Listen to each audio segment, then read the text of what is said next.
शबीर, बहुत बहुत शुक्रिया ज्वाइन करने के लिए। जरा सबसे पहले तो बताइएगा, आज 190 मिलियन पाउंड केस में जो वकला की टीम थी इमरान खान के, उन्होंने जज मोहम्मद अली वड़ाइच की तैनाती पर ही एतराज कर दिया है। ये क्या वजह बनी और जज की तब्दीली की क्या वजह है?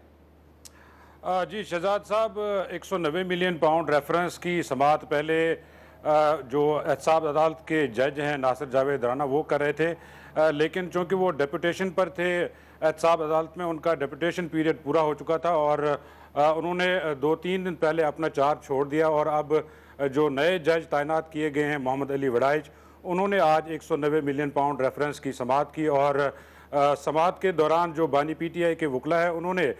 जो वजारत कानून का जो नोटिफिकेशन है जज की तैनाती का, उस पर एतराज़ात उठाए। उन्होंने कहा कि जो आपकी तैनाती है वो एहतसाब अदालत कोर्ट नंबर 1 की तैनाती है और कोर्ट नंबर 2 की जो आपकी तैनाती है वो इजाफी चार्ज आपको दिया था, लेकिन लिहाजा आप इसकी जो है हेयरिंग नहीं कर सकते। जिस पर जो प्रोसिक्यूशन टीम है एहतसाब नैब की, जिसकी जो सरबराही है वो सरदार मुजफ्फर अब्बासी कर रहे हैं, उन्होंने भी दलाइल दिए हैं और उसके बाद दोनों फरीकैन के दलाइल सुनने के बाद जज साहब ने कहा कि इस पर मज़ीद अगर आप दलाइल देना चाहते हैं तो 11 जून को दें और उसके बाद मैं इस पर ऑर्डर करूँगा। इस दौरान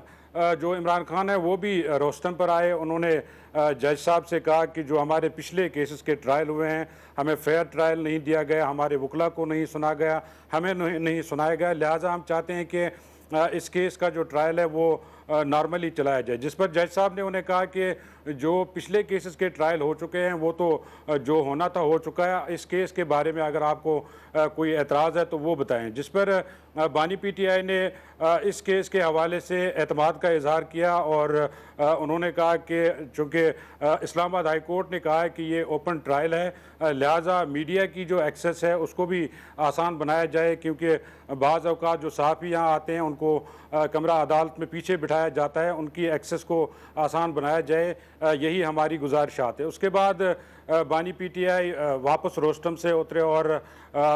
उसके बाद भी जो है डिस्कशन जो प्रोसिक्यूशन टीम और बानी PTI बुशरा बीबी के वकला है वो जारी रही। अब जरा कोर्ट रिपोर्टर्स के साथ जो उनकी आज बात हुई उस पर आ जाते हैं, क्योंकि आप जब कोर्ट रिपोर्टर्स ने ये सवाल किया कि कल सुप्रीम कोर्ट में भी इस चीज़ पे बात हुई है कि मुज़ाकरात किए जाएं, बातचीत के जरिए मामला को हल किए जाएं, लेकिन ऐसा लगता है कि इमरान खान ने उसको नज़रअंदाज कर दिया और आज भी अपनी पुरानी पोजीशन पे वो डटे हुए हैं कि इन सियासी जमातों से बात नहीं हो सकती है।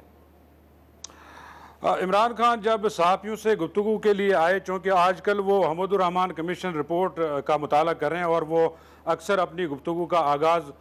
हमीदुर रहमान कमीशन की रिपोर्ट से ही कर रहे हैं। उन्होंने कहा कि इस कमीशन के 2 मकासद थे। एक तो जो 1971 का एपिसोड था उसको दोबारा ना दोहराया जाए और दूसरा जो है इस रिपोर्ट में सारी जो जिम्मेदारी है वो जनरल याह्या खान पर डाली गई थी, लिहाजा अभी भी जो मुल्क में हो रहा है इसमें भी जो है एक पार्टी को दबाया गया, उन्होंने अपनी जमात का नाम लिया और वही सब कुछ दोहराया जा रहा है। मैंने उनसे सवाल किया कि मैंने कहा इमरान खान साहब, जब नवाज़ शरीफ को इक़्तिदार से निकाला गया 2017 में, उस वक़्त भी नवाज़ शरीफ मुजीबुर रहमान और हमीदुर रहमान कमीशन के हवाले दे रहे थे और उनका जिक्र कर रहे थे, लेकिन उस वक़्त आप हुकूमत में थे और आप ये कह रहे थे कि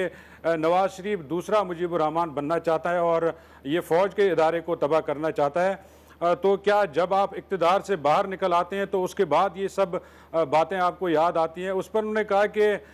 उस वक़्त मैंने हमीदुर रहमान कमीशन की रिपोर्ट नहीं पढ़ी थी, अब चूँकि मैंने ये रिपोर्ट पढ़ी है और मैं अभी भी पढ़ रहा हूँ, लिहाजा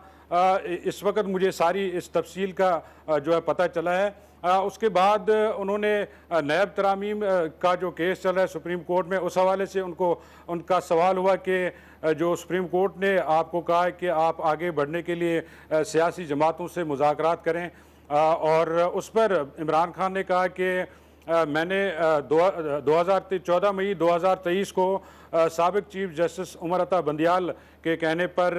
उस वक़्त की हुकूमत से नून लीग से मुज़ाकरात हमने किए थे, लेकिन उस वक़्त नून लीग के लोगों ने ही हमें बताया कि इस्टेब्लिशमेंट जो है इंतखाबात न कराने का फ़ैसला कर चुके हैं, उसके बाद हम पीछे हट गए। इस वक्त भी जो मौजूदा हुकूमत है इसकी साख नहीं है, लिहाजा हम इनसे मुज़ाकरात नहीं करेंगे। अगर हम मुज़ाकरात करेंगे तो हम उनके साथ करेंगे जिनके पास असल ताकत है। इसके अलावा उनकी जो मुतनाज़ा ट्वीट पर FIA ने तफ्तीश शुरू की है, उस पर मैंने उनसे सवाल किया है कि जो आपके एक्स हैंडल से एक वीडियो ट्वीट हुई है, क्या आप की मर्ज़ी से वो हुई है? उन्होंने कहा कि मैं जेल में बैठकर वीडियो कैसे पोस्ट कर सकता हूं। मैंने कहा फिर आपका जो एक्स हैंडल है वो कौन ऑपरेट करता है? उन्होंने कहा कि मैंने अपने वकला को ये जिम्मेदारी दी है, वो मेरा एक्स हैंडल जो है ऑपरेट करें। मैंने कहा किसी का नाम बताएं जो वीडियो ट्वीट की गई है, किसी का नाम बताएं जिन्होंने वो ट्वीट किया है। उन्होंने नाम नहीं बताया। उसके बाद उन्होंने कहा कि मैं इस ट्वीट को ओन करता हूं, लेकिन जो वीडियो ट्वीट की गई है मुझे उसके बारे में पता नहीं है, ना मैंने देखी है और मुझे नहीं पता उसमें क्या कंटेंट है, लिहाजा मैं इस पर बात नहीं कर सकता हूं। बहुत बहुत शुक्रिया।